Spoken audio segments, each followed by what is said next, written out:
Hi, my name is Karen, and I'm an American lay student of Ajahn Suchart, or Ajahn Suchart Abhijato, who's given me his permission to read his books to you for free. Ajahn Suchart's books and talks are always free. Any ads you may see or hear in this recording have been put there by the platform you are using to listen or view with for its own revenue, in exchange for letting us use their platform for free. Please forgive me for any mispronunciations of names, places, or words, and for any background noises, as I'm just making these recordings in my apartment with an unruly dog and in the middle of a city. We are reading Beyond Birth, Ajahn Suchart Abhijato, an autobiography, which was published December 2021. We are in chapter 6, and we are resuming today on page 247. And the subtitle for this section is called Emptiness. Luangta talked about the 3 levels of emptiness of the mind. 1. Emptiness that arises from samadhi. 2. Emptiness that arises from using wisdom to let go. 3. Emptiness that arises from the pure mind. Emptiness of the mind arising from wisdom has many levels. When one level is attained, before long, wisdom will recognize that the mind is not really empty. For example, in the beginning, the mind is free from the body after contemplating non-attachment to it. After a while, wisdom will notice the finer kilesas concerning the namakandhas, clarity, brightness, and peacefulness, are still residing in the mind. The emptiness on this level keeps changing, progressing, and regressing. So the mind is not really empty. Luangta compared this mental state to a lamp with a glass cover which can be wiped clean. But we still know that the lamp is covered by the glass. It's still not clear. For the lamp to be truly clear, the glass has to be removed. Luangta said that the lamp cover is like avijja, or ignorance, that covers the mind. It is very fine, and meditators who are not truly smart, or who do not have anyone pointing it out ahead of time, might think that their minds are already radiant and pure. But the truth is, this purity is avijja. It is the purity of avijja. Even avijja can seem very bright until the panya catches up to it. Even this brightness can dim occasionally. Because of its impermanent nature, it would brighten up, then dim down, and then brighten up again. If we do not know the truth, we would keep trying to brighten it up by developing mindfulness and panya. The mind will keep doing this until we understand that we are actually nurturing avijja, not destroying it, not letting it go. We must consider that it's just like the body, the feelings, memories, and thoughts. We have to let it go its own way. If it brightens, know it brightens. If it darkens, know it darkens. Just know it, whichever way it goes. At this time, it'll have nothing left. It'll know. There's a quote next on page 249. We should keep developing sati until the mind reaches the state of one-pointedness. Once the mind becomes absorbed into one-pointedness, progress comes in leaps and bounds. The mind will then develop panya without much difficulty. If we understand the fundamental meaning of the tilakkhana, and we contemplate anicca, dukkha, and anatta, we will see that all suffering comes from desires. This is why the Lord Buddha guaranteed that it is possible to become enlightened in 7 days, 7 months, or 7 years, depending on each person's ability. We can rest assured that we just need to work seriously and tirelessly for a few years, using the framework that has been provided. With the correct foundation, nothing can stop us. There is another quote next on page 250. The fruit of the practice is that we are not tired anymore. It is like walking up a mountain. When we look all around after we have reached the summit, we can see the beautiful scenery which we haven't seen before. And there is another quote next on page 252. Nowadays, I am not using my body to develop my mind. It is only being used to help others. And next on page 253 is the beginning of chapter 7, titled Moonlight and Starlight. In a place as dark as this, even starlight can be useful. The first subsection is on page 254, titled Searching for Solitude. After 8 years as a monk in 1982, I asked permission from Luangta to go on a solitary trip, this time for a little longer. I intended to spend time at the garden of Wat Chonglam. After leaving Bantad, I spent some time at Wat Bawoniwe, where I met the acting abbot of Wat Yan, and learned that Samdet Pra Nayanansangwara was the founder. Venerable Ajahn Gyajunto used to be the abbot there between the years 1977 to 1978. I was curious to know more. I visited Wat Yan for the first time in January 1983, staying at the main temple. Pra Ajahn Wan Chula Pandito, Pra Kru Pandit Sarapan of Wat Pa Chula Panditaram in Nongbua Lampu province was the head of the monks at Wat Yan. He had come from Wat Tam Klong Pane to visit the garden of Wat Chonglam, where Luangta had stayed before. That year, it so happened that the position of the head monk at Wat Yan was vacant. So when Samdet heard about this visit, he asked Pra Ajahn Wan to stay at Wat Yan. Since Pra Ajahn Wan had not yet taken a vow to stay anywhere during the rains retreat, he accepted the invitation and brought his disciples from Wat Tam Klon Pane with him. The first few days I was at Wat Yan, Pra Ajahn Wan was not there. I did not know where he went, but when he went away, all of his monks and novices went with him. I spent about 2 weeks at Wat Yan. After leaving Wat Yan, I moved to the garden of Wat Chonglam for approximately 3 months, staying there until April or May. I returned to Wat Paban Tad to spend my 9th rains retreat there in 1983. The next section begins on page 255 and is titled, Why I Came to Reside at Wat Yan. When I reached my 9th year as a monk at the end of the rains retreat in 1983, I heard that my father was ill. In November, I asked permission from Luangta to go take care of my father, who had cancer on the nape of his neck. I stayed and took care of him until he passed away. At that time, I did not sleep at his house, but actually resided at Wat Potisampan. After my father's funeral, I had approximately a month or 2 left before the next rains retreat. I had thought of trying to spend a rains outside Wat Paban Tad, because since my ordination, I had never been anywhere else. At Wat Paban Tad, Luangta took good care of the monks, making sure that they were not bothered by visitors and could spend all of their time practicing meditation. Also, there was limited space for the many monks who would like to come and stay there. So I thought that if I did not go back there during the rains retreat, it would open up space for another monk to stay. Since I had stayed there for 9 consecutive years, it was an opportune time to try out another place and see how it was. So I finally came to a decision not to go back to spend the rains at Wat Paban Tad. I did not recall whether I sent a message regarding this to Bantad or not, but I did previously mention that if I did not return during the period prior to the rains retreat, they should assume that I would not return. I never did go back there again. I spent my 10th rains retreat at Wat Potisampan in Pattaya. After the rains and Katina, I came to Wat Yan and took residence there by the end of 1984.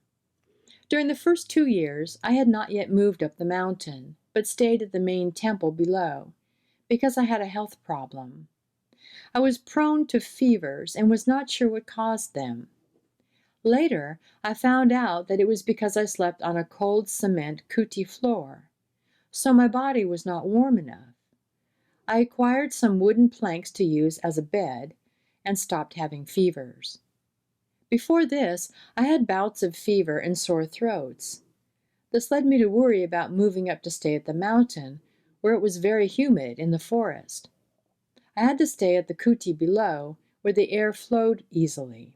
But after I realized that the cause was because I slept on the ground, which was concrete and not wood, and I stopped sleeping on the concrete floor, then I stopped getting sick. The routine for the monks at Wat Yan was very different from that at Wat Paban Tad. At Wat Yan, there was no supervisor in charge of monks and novices because Ajahn was no longer there. He had had a difference of opinion with Samdet students over how to run things. The disciples of Samdet Yannasangwararam preferred the ways of Wat Boan, whereas Ajahn followed the ways of the forest temples. They therefore could not coexist. The temple became like an orphaned child. Samdet wanted the monastery to abide by rules of the forest tradition, but there was no knowledgeable and experienced meditation teacher at the monastery. Later, there was a monk from Surin named Luangpu Pantong Jakarato, also known as Sangwara Wisutikun, from Wat Sapandum, Buriram province, who took the lead at Wat Yan. He specialized in meditation, but he was not 100% into this practicing routine as normally done at northeastern forest monasteries. I decided to stay at Wat Yan because I could see that I was not obligated to do anything or perform any duties. It was the same as staying at Wat Paban Tad, where I had a kuti to stay by myself. I did not have to join in any of the functions at the temple. I was only supposed to participate in morning and evening chanting and to go out for morning alms. There were no other ceremonies because this was a newly constructed monastery. For big or special ceremonies, they would invite monks to come and participate. When I first came here, my seating at the sala was almost at the head of the line already because there were only 2 or 3 monks more senior than me. According to the identity booklet, my residence was still Wat Boan, even though I physically transferred to Wat Yan. The way at Wat Paban Tad is that they did not ask to see your identity booklet and didn't ask for anything to be changed in it, so I didn't. The same happened at Wat Yan. During my stay here at Wat Yan, there has been no occasion where I needed to use this to prove my residency. Therefore, the residency in my identity booklet is still at Wat Boan as before. But if a need arises in the future and I had to do something that required the identity booklet, I will change the residency to Wat Yan. But to tell the truth, I have no interest in paperwork. The next section begins on page 258 and is titled History of Wat Yannasangwararam. Wat Yannasangwararam Vora Maha Vihara is a first-class royal temple of the Dhamma Nikaya. It is situated in Huai Sub-District, Banglamun District, Chonburi Province.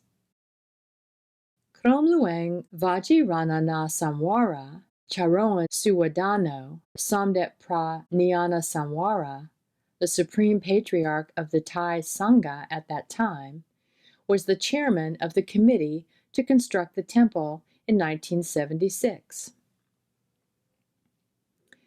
Dr. Kajorn and Kunying Nitiwadi Ontrakarn and their sons and daughters donated approximately 306 rice, 121 acres, in Huai Yai to Somdet, who was the abbot of Wat Boan at the time.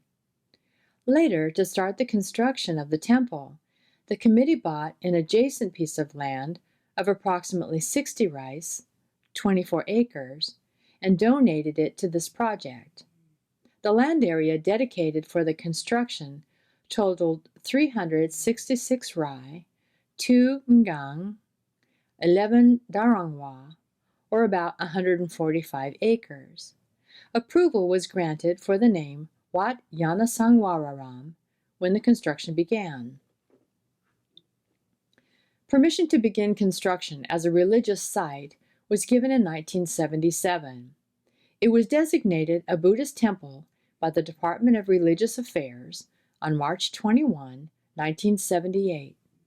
On March 25, 1980, it received the royal decree granting the land for religious use, having Somdet, the Supreme Patriarch, as its acting abbot. At present, Wat Yannasangwararam has an additional 2,500 rice, 1,000 acres of land, used for H.M. King Rama IX's royal projects. Pra Maha Soponakanapurn Chayawadano is the acting abbot.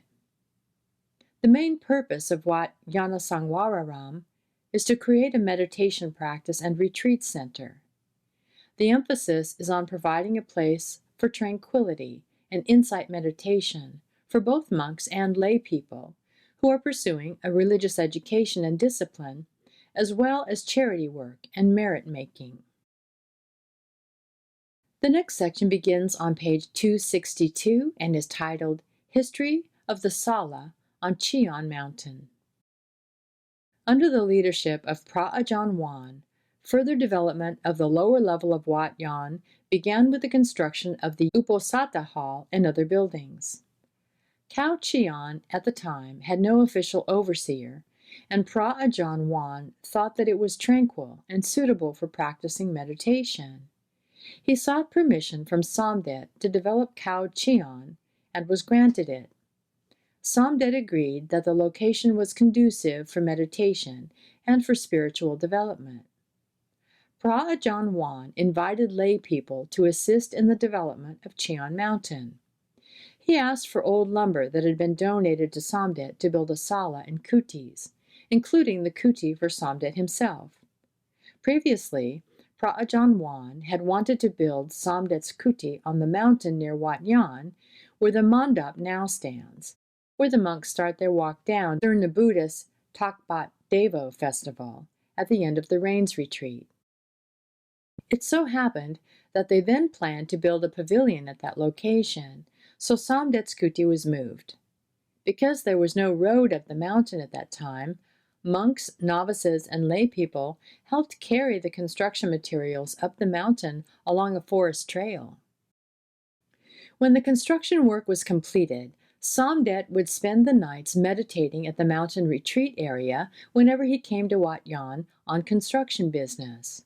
One day, when H.M. King Rama IX came to see Somdet, he received His Majesty at the mountain sala, which had a grass-thatched roof at that time. The king and Somdet sat in the sala and talked about Dhamma. His Majesty's entourage saw that the humble sala was not appropriate for receiving important guests. They therefore thought to demolish it and build a new, more permanent structure suitable to receive important guests who might visit in the future. But when the villagers who had helped to build the sala heard the news, they did not accept the idea. They had worked hard carrying the lumber and other building material up to the mountain just 3 or 4 months earlier. If the sala were demolished so a new one could be built, they promised to refuse to give alms to the monks. When Somdet heard about this, he stopped the plan and asked that the sala be preserved. This sala was built in 1983, the year that Somdet received the king. This is the story of the meditation retreat area on the mountain. It started off as a shack. Afterwards, the people that venerated Somdet gradually helped add 1 or 2 kutis at a time nearby. At present, there are sufficient kutis for about 10 monks. Additionally, people offered a couple more kutis for Somdet to stay in. Somdet continued to come to stay on the mountain when he had to participate in activities at Wat Yan until he was no longer able to physically attend them due to his age. Because of his age, Somdet had to travel with a group of physicians and equipment. This was hard to do because the meditation area has no electricity or running water. It was built as a simple place amidst nature for practicing meditation in the style of Venerable Ajahn Mun's forest tradition, according to Somdet's wishes. And we're going to end there today. We will resume in the next recording on page 268. We are in the final chapter of Beyond Birth, Ajahn Suchart Abhijato, an autobiography. Until next time, with metta, bye-bye.